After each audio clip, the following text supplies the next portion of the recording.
Shalom, selamat pagi Bapak Ibu sekalian yang dikasihi oleh Tuhan.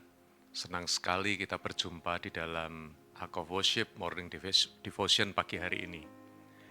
Gong Si Facai, saya mengucapkan selamat tahun baru Imlek bagi Bapak Ibu yang merayakannya. Saya berdoa di tahun yang baru ini, Tuhan melimpahkan berkat dengan limpah kepada Bapak Ibu sekalian. Berkat kesehatan, berkat materi, berkat kebahagiaan, berkat kemakmuran, apapun yang Bapak Ibu inginkan, kiranya Tuhan memberikannya dalam hidup Bapak Ibu sekalian. Pagi hari ini, sebelum kita merenungkan firman Tuhan, kita akan berdoa terlebih dahulu. Mari kita berdoa.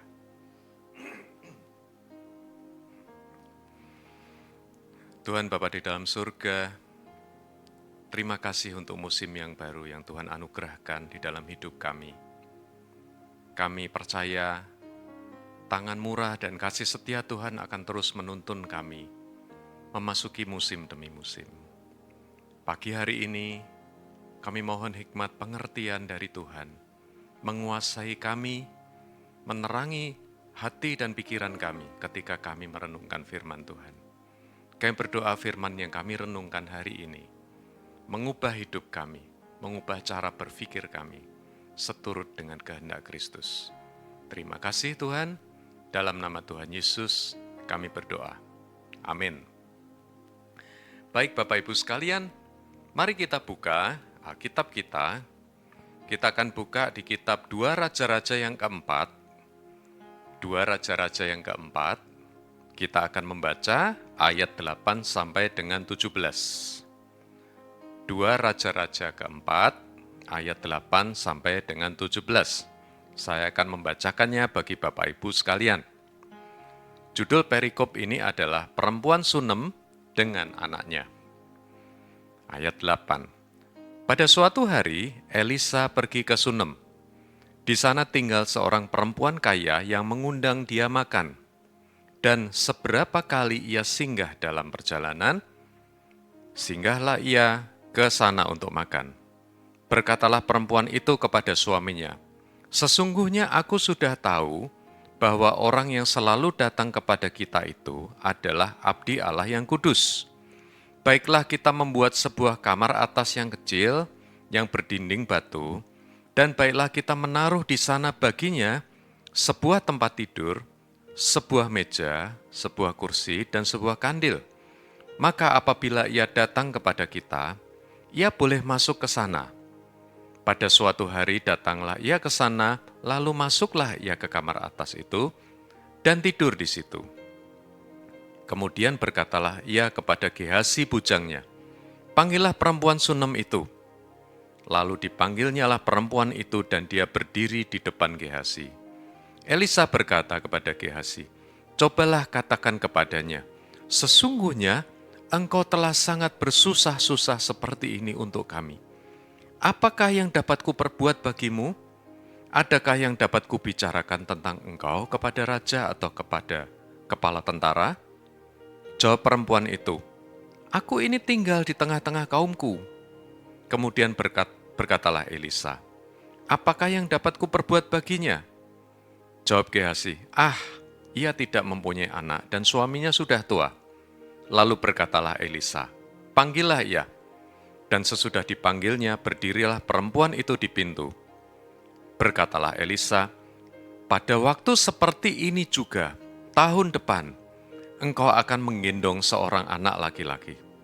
Tetapi jawab perempuan itu, janganlah tuanku ya abdi Allah, janganlah berdusta kepada hambamu ini.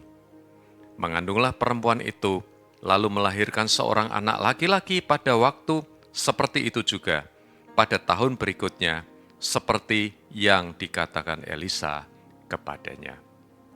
Nah, Bapak Ibu sekalian, judul perenungan kita pada hari ini adalah Excellent Hospitality.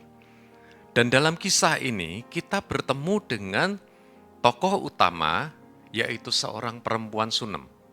Ya, perempuan dari daerah sekitar Galilea. Sunem berada di wilayah Galilea.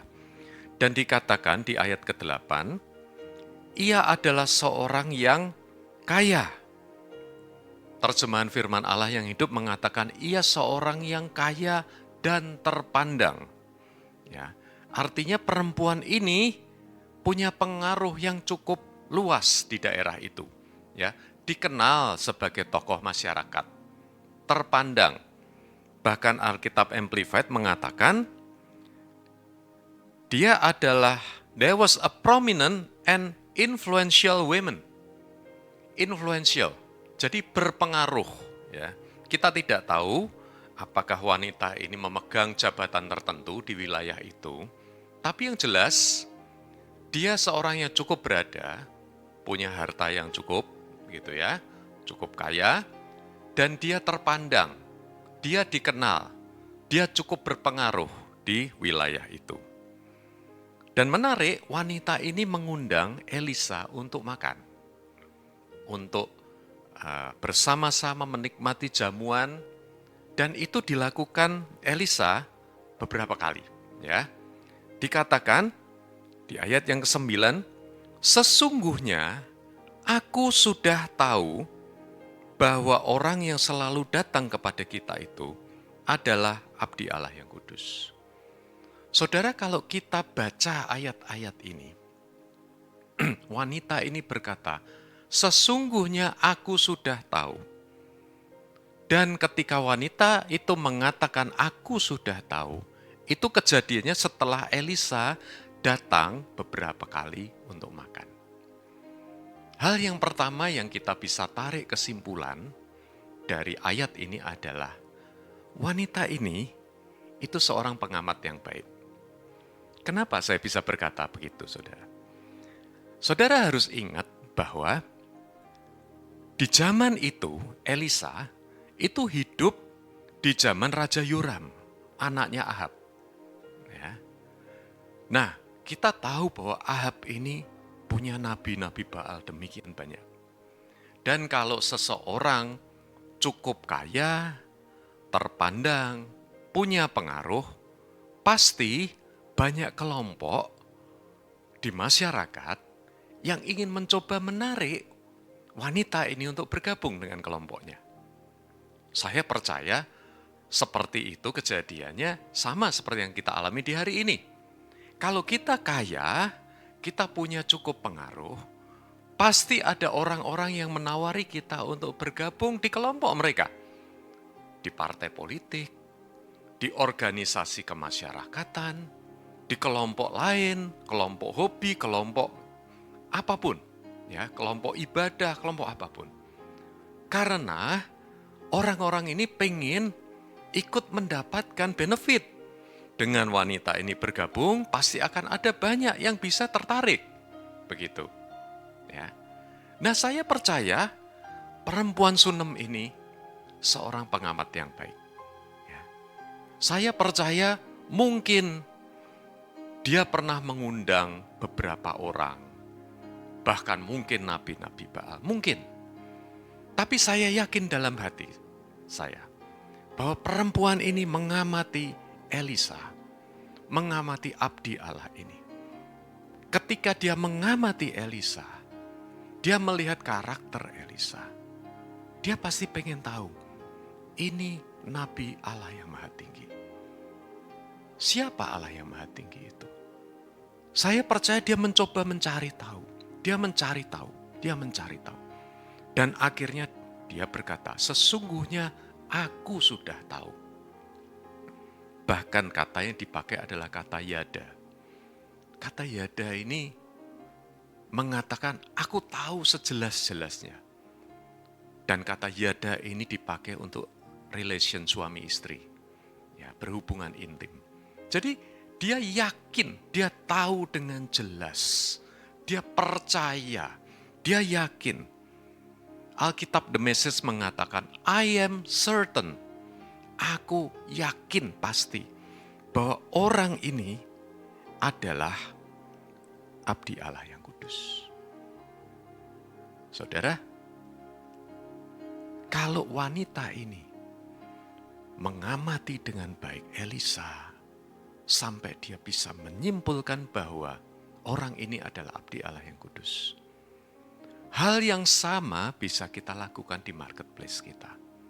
Saudara, saya ini seorang desainer interior. Ya.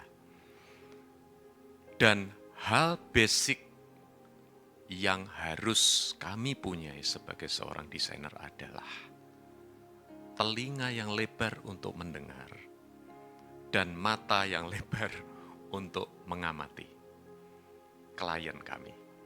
Siapa klien kami? Apa kebutuhannya? Apa keluhannya? Apa habitnya? Apa kebiasaannya? Apa hal-hal yang diinginkan oleh klien kami? Semua itu muncul dari pengamatan. Kami mempelajari karakteristik klien kami. Apa kebutuhannya? Apakah dia butuh ruangan yang lebar atau ruangan yang cukup sedang saja? Apakah dia butuh ruang yang karakteristiknya simple atau yang mewah? Bagaimana taste-nya? Dia suka dengan rancangan seperti apa? Semua itu muncul dari pengamatan, saudara. Dan jujur, banyak orang yang tidak bisa mencapai level ini. Saya bertemu banyak orang, bahkan supplier material saya. Mereka hanya bekerja tanpa mengamati. Mereka hanya bekerja melakukan just do it. Gitu ya, kayak saya salah satu semboyan sepatu sport terkenal itu. Just do it, tapi tanpa pengamatan. Mari kita buka Amsal 24, saya akan tunjukkan sesuatu. Amsal 24 ayat 32.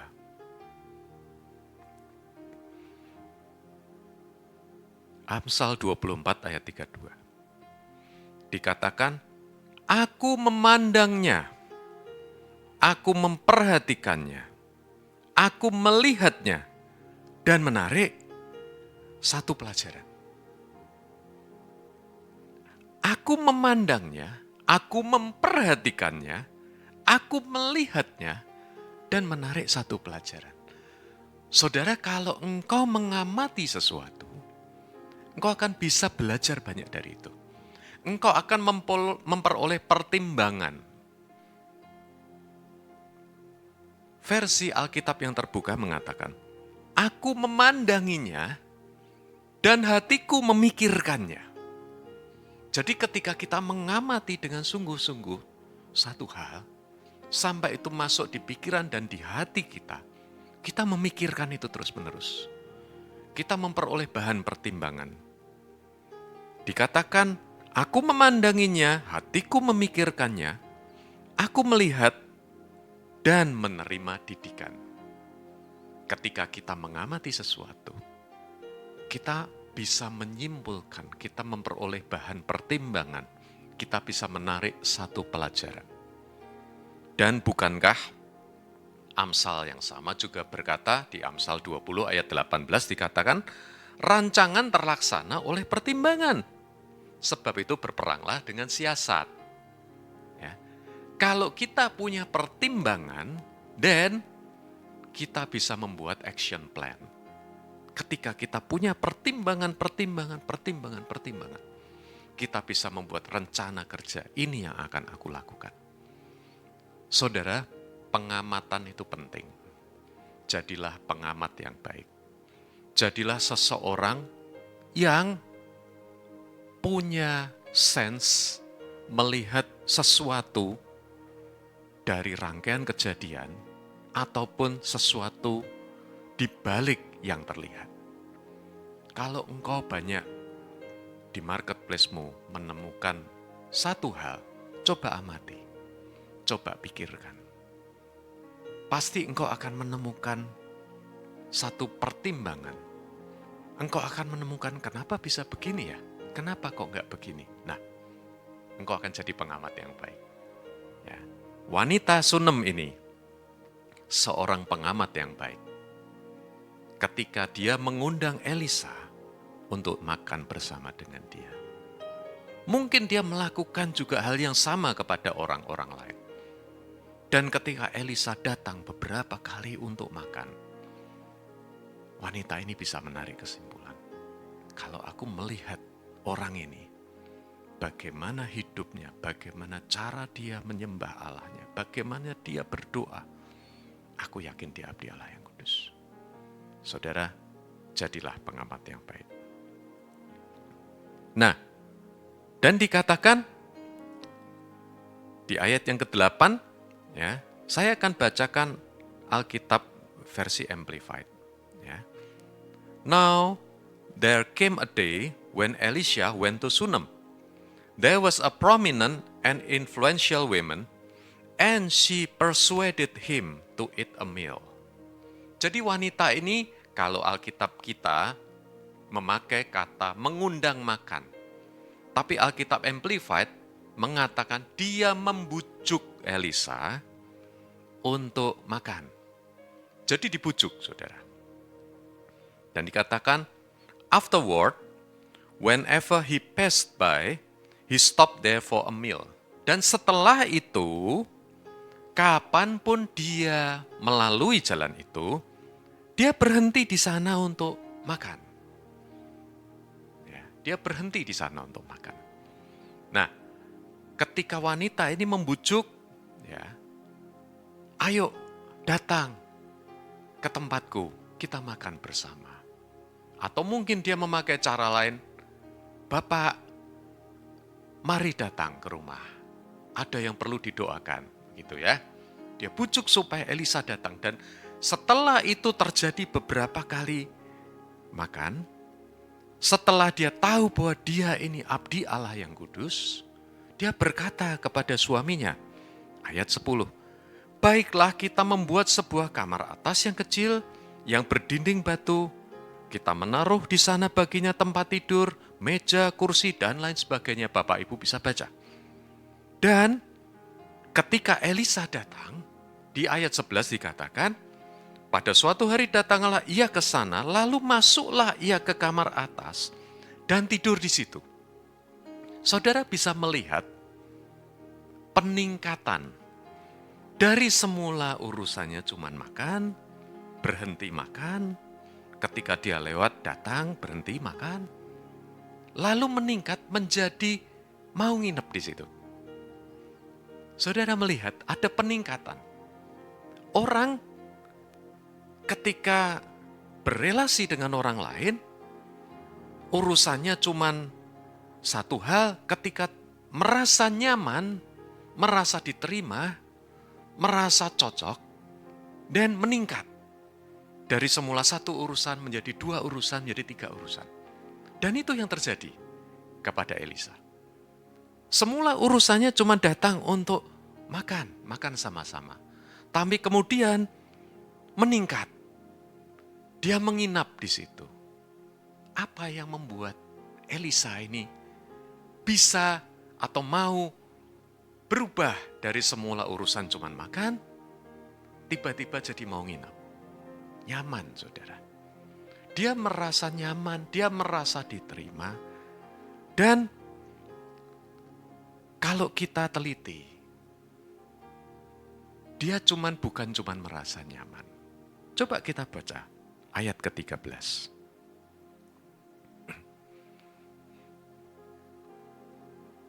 Elisa telah berkata kepada Gehazi, cobalah katakan kepadanya, sesungguhnya engkau telah sangat bersusah-susah seperti ini untuk kami. Nah, saya tergelitik hati saya ketika membaca kata bersusah-susah. Bersusah-susah seperti apa sih? Bersusah-susah seperti apa? Nah, kata yang dipakai untuk kata bersusah-susah ini adalah harat. Harat ini artinya adalah tremble, shaking, gemetar, saudara. Aneh kan? Dikatakan engkau sudah begitu harat untuk kami. Engkau sudah begitu, gemetar melayani kami. Dan betul, Di terjemahan lain dikatakan, be anxiously careful.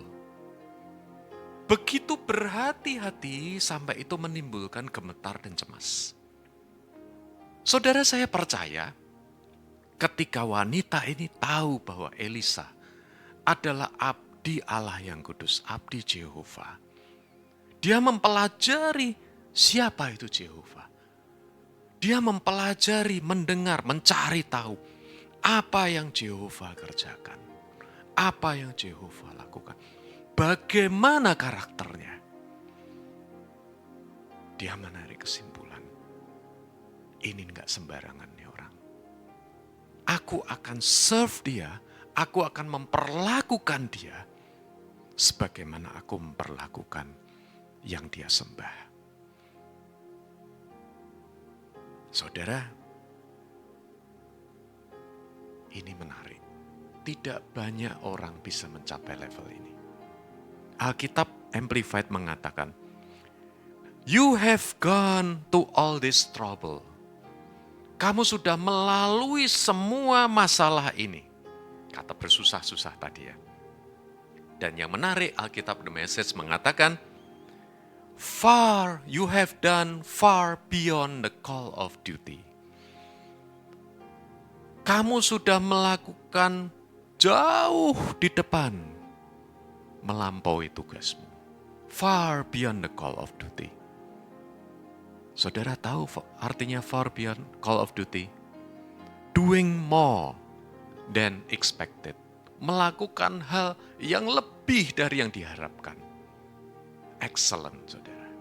Excellent. Dan bukankah Tuhan juga mengajarkan hal yang sama di Matius 5? Kalau ada orang yang memaksamu berjalan sejauh 1 mil, berjalanlah dengan dia sejauh 2 mil. Extra miles, saudara. Extra miles. You have done far beyond the call of duty. Kamu sudah melakukan jauh melampaui apa yang diminta. Saudara, hal ini saya harap menggelitik hati kita. Bukankah seringkali kita melakukan banyak pekerjaan atau bahkan pelayanan di gereja, di kantor, di marketplace kita, di keluarga. Kita melakukannya biasa-biasa saja. Wanita Sunem ini melakukan pelayanannya far beyond the call of duty. Pak, gantiin ya jadi singes. Si A ini pas gak bisa. Loh, dia aja gak bisa. Ngapain ini saya? Harusnya dia bertanggung jawab. Kita berusaha hitung-hitungan, saudara, ketika melakukan pelayanan. Kalau dia saja nggak melakukan tugasnya, kenapa harus saya? Dan ini jamak. Bukan hanya terjadi di gereja. Di tempat kerja kita, di keluarga kita. Orang cenderung menghindar dari tanggung jawab. Pagi hari ini, ayat ini menegur kita. Far beyond the call of duty. Doing more than the others expected. Melakukan jauh melampaui yang diharapkan orang. Itu excellent, saudara. Kalau engkau sudah berhasil mencapai level ini, maka yang terjadi seperti yang kisah yang kita baca pagi hari ini atas perempuan Sunem. Bahkan malah Elisa yang mendesak untuk memberkati perempuan ini. Jadi aneh bahwa, perempuan Sunem ini melakukan kebaikan, tapi malah Elisa yang bersikeras mau memberkati. Apa yang bisa aku lakukan? Enggak, aku sudah cukup. Aku tinggal di tengah-tengah kaumku. Dan dia masih gak terima.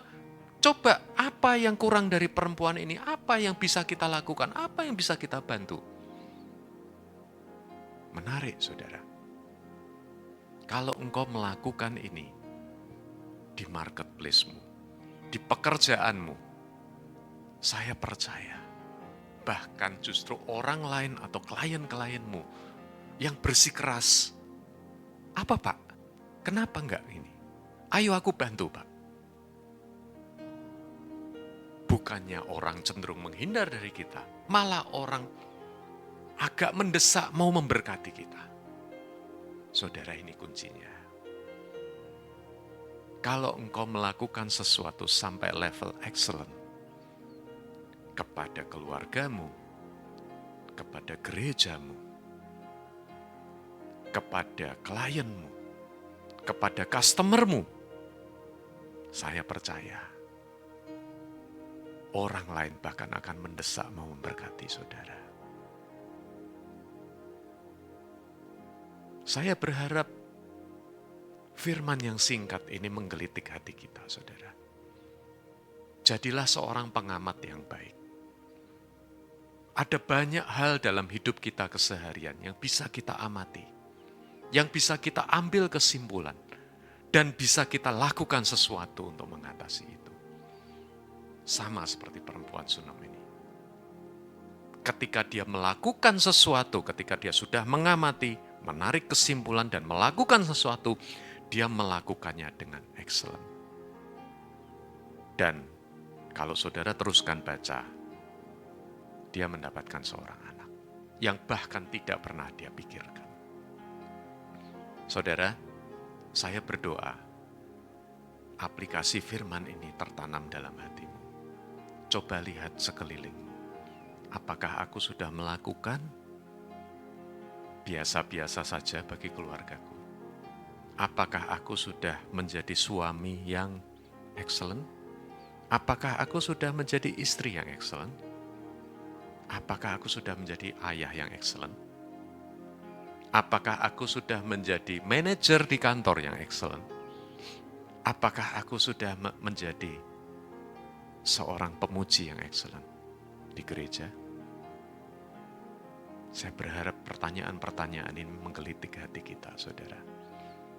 Dan biar Tuhan sendiri yang akan menunjukkan, ini loh nak, yang harus kamu lakukan. Ayo nak, kejar.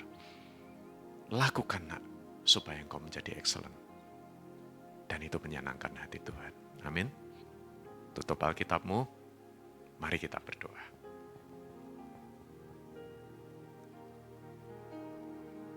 Bapa dalam surga, terima kasih untuk firman singkat yang boleh kami renungkan pagi ini. Kami mengakui bahwa begitu banyak kali kami melakukan hal-hal biasa-biasa saja, belum excellent. Kami melakukan pekerjaan kantor kami biasa-biasa saja. Kami melakukan tugas pelayanan kami biasa-biasa saja. Kami melakukan tugas-tugas kami di rumah, di kampus, biasa-biasa saja.